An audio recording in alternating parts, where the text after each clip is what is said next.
Hyderabad రాయదుర్గంలోని VinFast కార్ల showroom వద్ద ఉద్రిక్త వాతావరణం నెలకొంది. 25 లక్షల విలువైన కొత్త ఈవీ కారును కొనుగోలు చేశాడు వ్యక్తి. అయితే వెహికల్ డెలివరీ తీసుకున్న కాసేపటికే కస్టమర్కు చేదు అనుభవం. షోరూమ్ నుంచి కారు బయటకు తీసిన కొద్ది నిమిషాలకే వాహనం నిలిచిపోయింది. షోరూమ్ నిర్వాహకులు తమను మోసం చేశారని బాధిత వ్యక్తి వాపోయారు. హైదరాబాద్ రాయదుర్గంలోని విన్ఫాస్ట్ కార్ల షోరూమ్ వద్ద ఉద్రిక్త వాతావరణం నెలకొంది. 25 లక్షల విలువైన కొత్త ఈవీ కారును కొనుగోలు చేశాడు వ్యక్తి. అయితే వెహికల్ డెలివరీ తీసుకున్న కాసేపటికే కస్టమర్కు చేదు అనుభవం.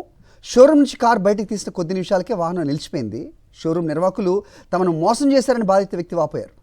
హైదరాబాద్ రాయదుర్గంలోని విన్ఫాస్ట్ కార్ల షోరూమ్ వద్ద ఉద్రిక్త వాతావరణం నెలకొంది.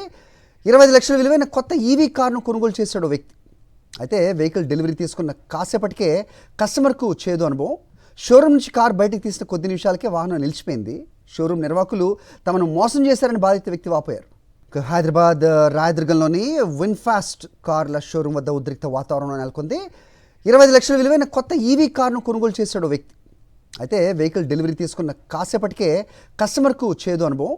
షోరూమ్ నుంచి కారు బయటకు తీసిన కొద్ది నిమిషాలకే వాహనం నిలిచిపోయింది. షోరూమ్ నిర్వాహకులు తమను మోసం చేశారని బాధిత వ్యక్తి వాపోయారు.